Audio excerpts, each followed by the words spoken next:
Aldi and I chatting again wellness from our Aldila Wellness Center right here in Funnabell Park.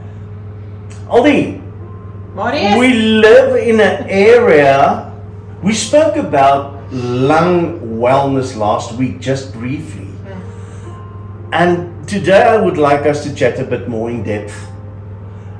We live in an area in South Africa where we have really big pollution problems.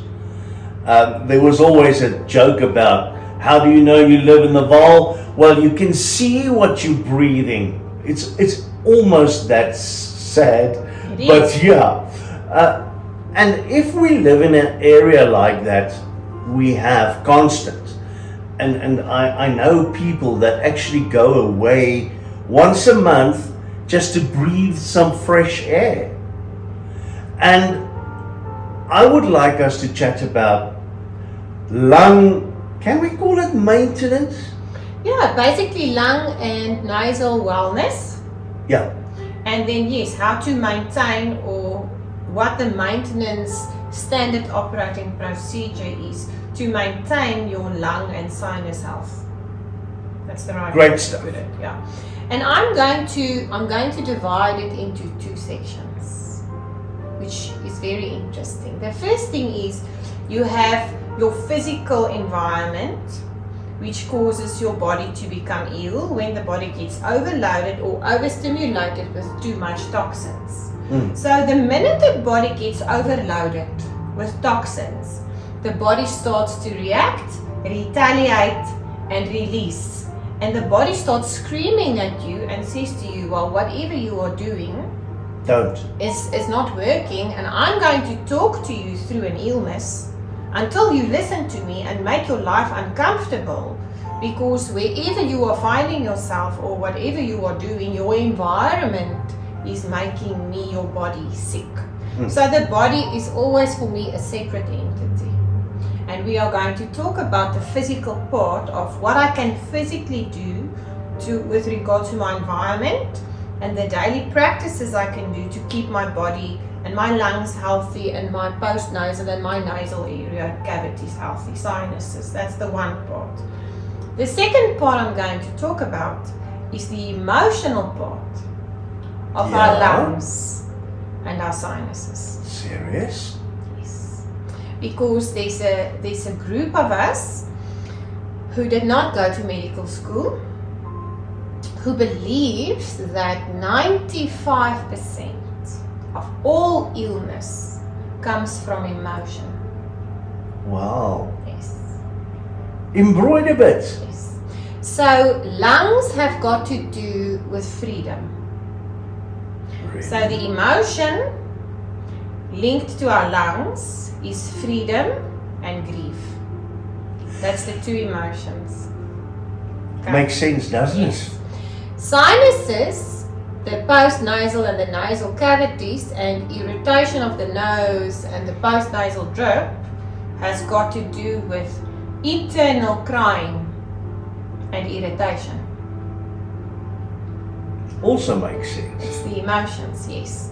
So if we first and foremost address the emotion that is causing my body to react in a certain way, we can go and we are going to address what we can physically do.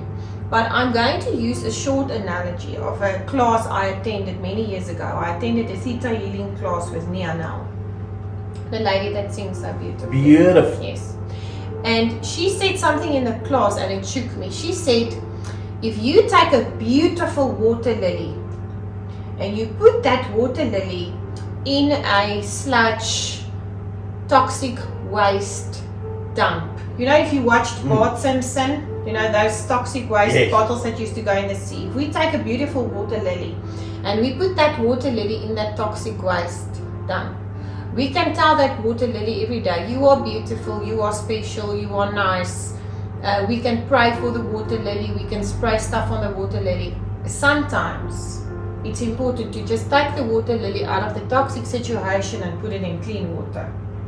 Okay, so that's why we can say leave the Vaal triangle, move from the Vaal triangle, spray your nose clean every day, do your lung wellness and all of that. That's the one part of it. But the other part is, if I have a part of my body that is already not looked after, and I go through emotional shocks or traumas, All the time. the weak point in my body will lock a trauma, and that organ or bodily area will start retaliating and telling me what's wrong.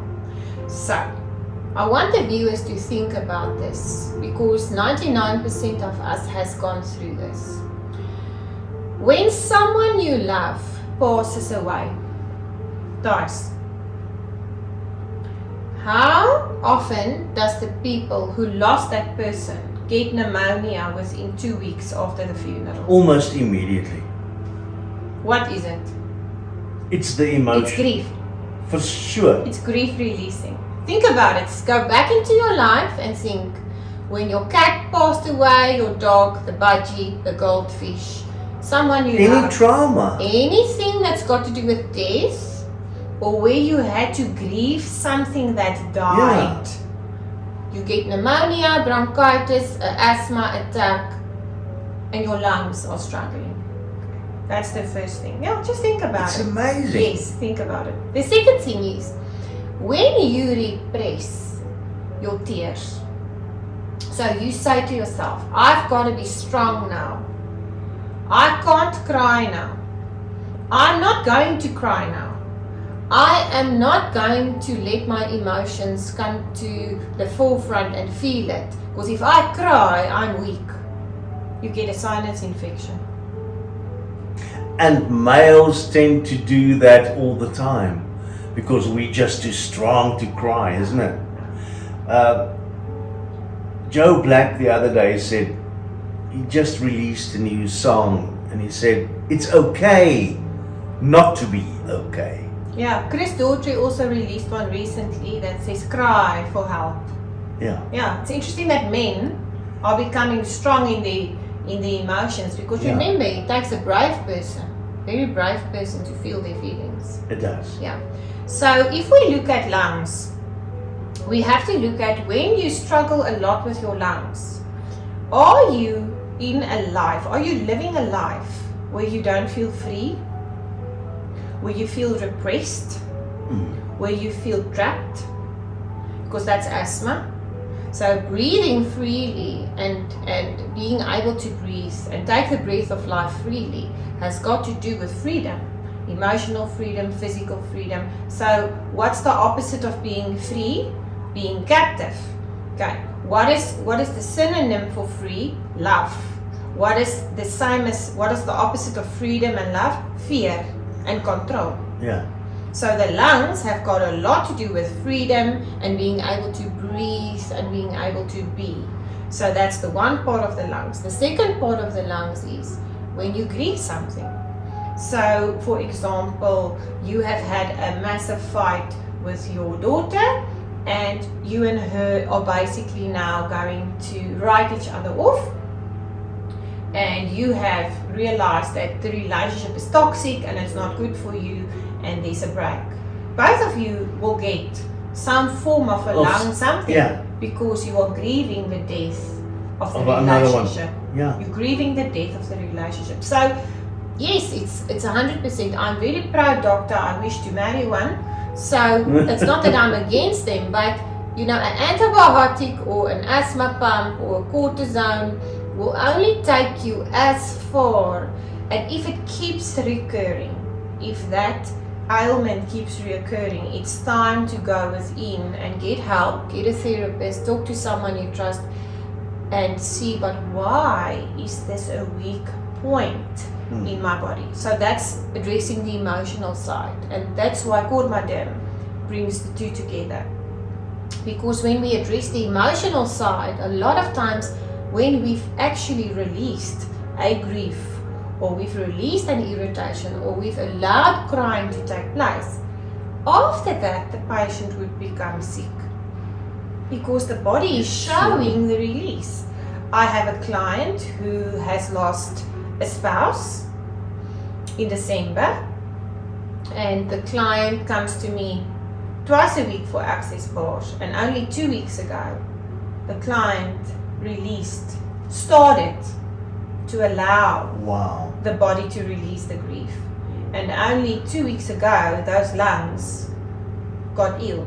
And I'm like, yay, we are releasing. And this client And is like, she's oh, not you are aware. absolutely nuts. And I'm so happy because there was no illness from December to now. There's been no illness, so there's been no release. It's locked so deeply, that grief, that I can see all the other ailments, but the lungs didn't release. And after that pneumonia that the client had, the client is 40% better because we are releasing the grief. So that's the emotional part we're talking about. Physically, regular nebulizing. If there is a house in this town that does not have a nebulizer, we have got a serious problem. Because a nebulizer is as important in a wall triangle house as a television and a braai. Yeah, for sure. Okay, because a nebulizer is a very important machine, and we have amazing nebulizing solutions that are made here. Natural nebulizing solutions. Oh, They that's don't brilliant. contain cortisone, they don't You can get contain it. steroids, you can get it right here. You can get it all here. It's called Breathe with Ease. I make it myself, and you can on a daily basis nebulize your children, your family, your cat, your dog, whoever you want to, but that nebulizing solution and that nebulizer keeps the whole respiratory tract moist, and that essential oils that you're breathing in is good for you and keeps your lungs healthy.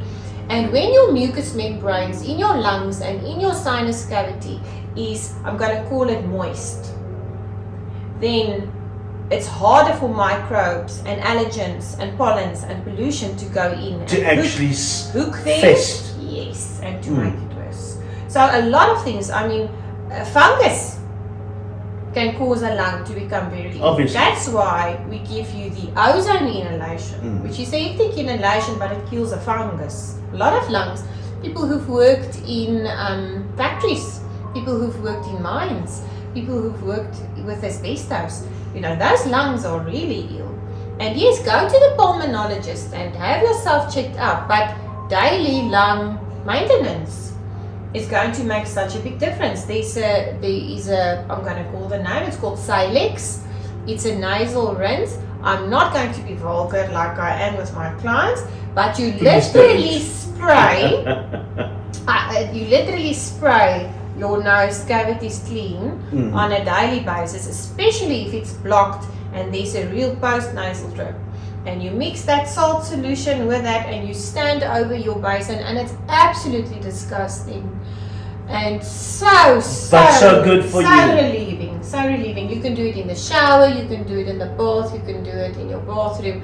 But if you really struggle with sinus and with your lungs, I recommend that you come to this wellness practice, and we will teach you and help you and show you how to do your lung and sinus maintenance at home for your babies, your children, your family, whoever, and yourself.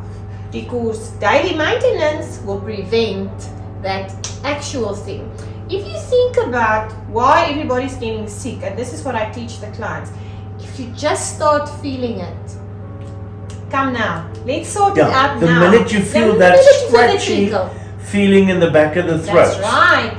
The minute, just become aware of your body and know the minute I feel it, I know what I can do. Otherwise, you're going to get to a point where you have to go to hospital, where you have to take antibiotics, where you have to take corticosteroids, and everything has its place. I mean, if you are sick now and you're going to die, that doctor's going to pull out the ventilator and all the stops. We don't have a problem. But why must we go so far? To the extent, if we can do the maintenance every day, which is not difficult, and when you start feeling your trickle and you don't feel well, there's things to do. The third thing I'm going to say, and my physiotherapist is watching this show, and she is too shy to come and sit in this chair. But the most magical thing you can ever do for a lung is lung physio. Yeah. So hopefully this program is going to inspire her to stop being an introvert and come and sit in this chair and come and tell us. Talk about. Because lung physio is magic, and that's what we do here. She teaches us, and we refer the clients to her when it's really bad. And I'm telling you, it's magic. So there's a lot of things we can do to look after our lungs without always having to first go into the chronic medication route. Maybe what I should do is ask you to put onto our Facebook page a step-by-step maintenance program which people can follow on a daily basis, weekly, whatever their time allows them to do. But yeah, go and check it out. It's all on our Facebook page. Easy. I'll be love. It's like a song. It is a song. It is a song. And also Kormadam, you'll find it all there. Bookings, numbers, reservations, everything for you on our Facebook page. Thank you once again so much for watching today. It was nice having you. We'll do that again next week.